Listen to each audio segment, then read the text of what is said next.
use if you're a cosplayer and you're a famous cosplayer, you still can't, if you don't have the rights for certain character. So I can't really say, oh, I'm Willy Wonka, but I had the costume. Yeah. I look like him. So yeah, I've been making props for, because I want to do like a actual like a nice commercial to put on the Facebook page and Instagram. So I've been making props for that, like the buttercups and the giant lollipops and stuff. So I'm trying to, and eventually again in the future I can sell all that stuff too. But yeah, I'm working on a lot of that stuff to help promote the Wonky Chocolatier.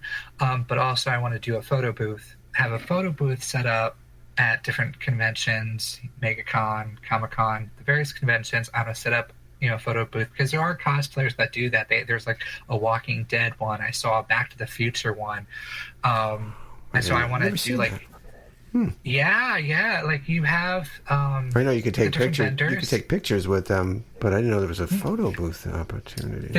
If there's spaces that you can rent out, and so I think the cosplayers sometimes they're offered, and then sometimes they request a space. But yeah, there's a space that somewhere in the the convention hall, you can rent out.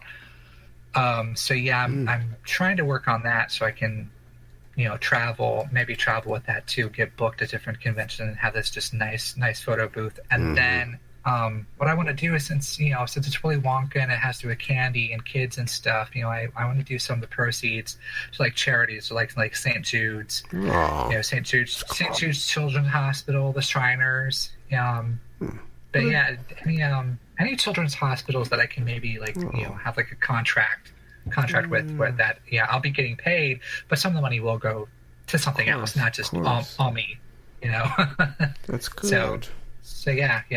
What a dude. Do you think we all have a little artist inside of us? Oh yeah.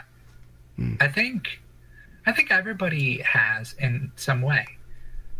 Whether it's maybe playing an instrument, any type of instrument, if it's something that you discovered and it makes you happy and you enjoy it, even if it's just a hobby, if you're trying to like you say, do it as a career, any reasons that fulfill you, I think everybody there's something in them that can be discovered, any aspect of art.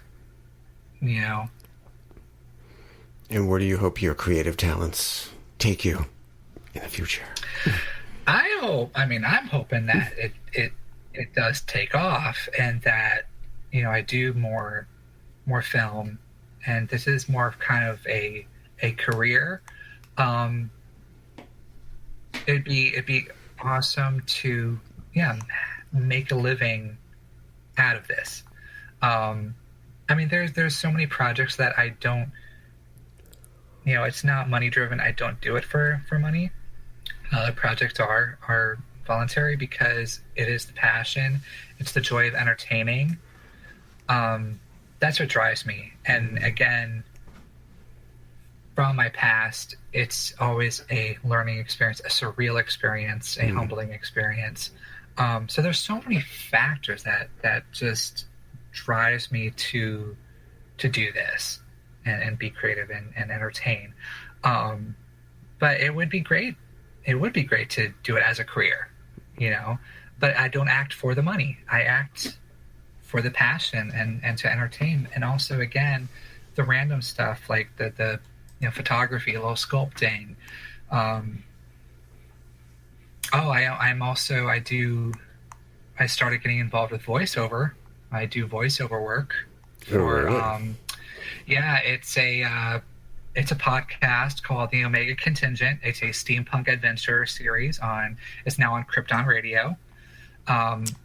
Season two is being edited right now. Season 1 is all done, and you can listen to episodes on Krypton Radio or adventuretheater.net, I think.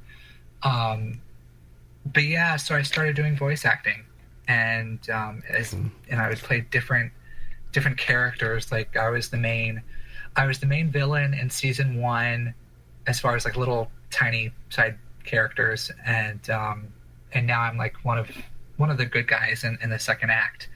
But that's been another aspect that's been fun, because again, it was something else in the entertainment business that I always was curious about. And then again, a guy that had done a show with me, he knew that he wanted to work with me, and he had gotten it off the ground. So I've started doing more voice stuff. And then with you, when you had offered for the Joker, you see a Joker smile. Joker smile. Not like you can see it, people. Can't see people. Yeah, I gotta finish that. Yeah, I just wanted to do the Killing Joke, and said, well, I know who could do the Joker's voice. Yeah. I loved that. I loved that because again, it was more voice. Yeah, you don't have to worry what you look like.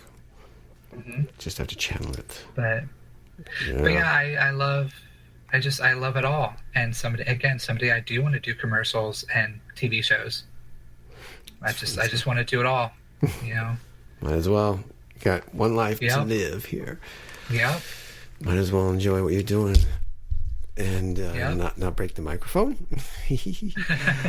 But anyway, and if I'm entertaining people and drawing them in, then that's great. I did my job, and I love it. Well, spoken like a true artist. How can people connect with you? I do have Facebook, Keith Surplus. I probably should tweak some of the settings because it's like you get all these like requests from like mm-hmm. just weird people. But yeah, if I see that it's like something like legit, then of course I'll answer the message. But yeah, Facebook, Keith Surplus, Instagram. I'm on Instagram, just known as KJ Surplus. I do have a YouTube channel. I have a YouTube channel. Just type in my name again, Keith Surplus, and then again you can comment and I think private message me on there. They have various videos, and then I do have an IMDb page, but I'm not too sure if IMDb you can contact people. But it's good. It's something good to look at, especially for film. But yeah, look me up on IMDb, Keith Surplus. But yeah, basically, you can get a hold of me through Facebook, Instagram, and then I think private message through YouTube. And the Etsy shop. And the Etsy shop, yes, Surplus Arts. Mm-hmm. And I usually have like the same type of headshot too. My Facebook page is just a candid picture. But most everything else is basically like a basic headshot. Well, one final question. Are you ready? He's ready. All right. Why does art matter? Okay. Art matter. That's a loaded question, and you'll get a loaded answer because I like to talk. I mean, once I found my voice, I'm a talker, and it's a gift and a curse. So art matters for me personally, and this can pertain to so many people out there that was in my shoes. Art matters because it helps you discover things within you that you might not have known that were there. And it could be anything. For me, it was singing, acting, and some dancing. But it could be anything.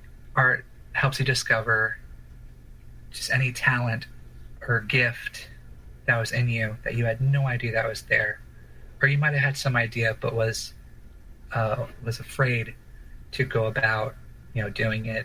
So you just got to go for it. Take a chance and go for it.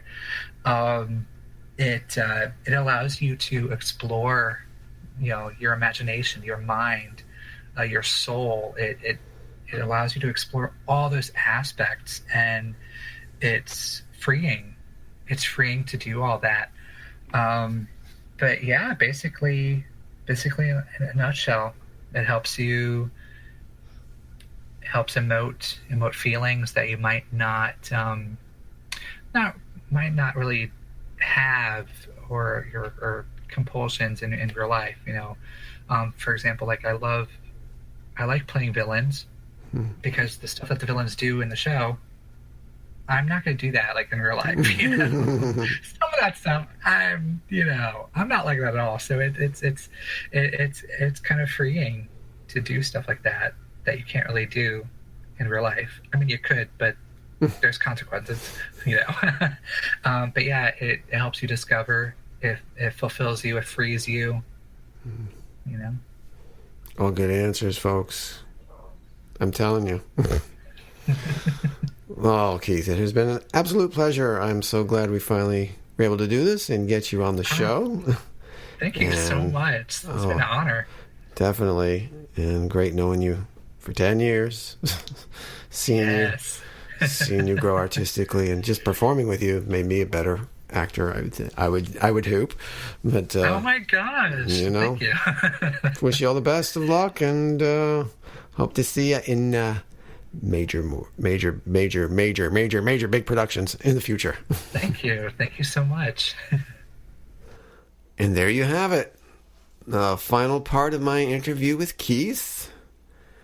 Love his answer about why art matters.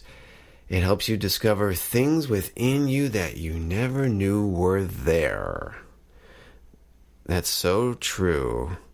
The first time I went on an audition for college in a stage play, I kind of knew it was there, but not until I actually auditioned and in front of people. And then when I got on the stage, it just kind of felt natural, but I had no idea how big of an influence it was and how much I really, really loved it. That's one of the best things about the arts. You explore something and, wow, this jumped out at me. I may have known it was there, but you could also say I never knew it was there.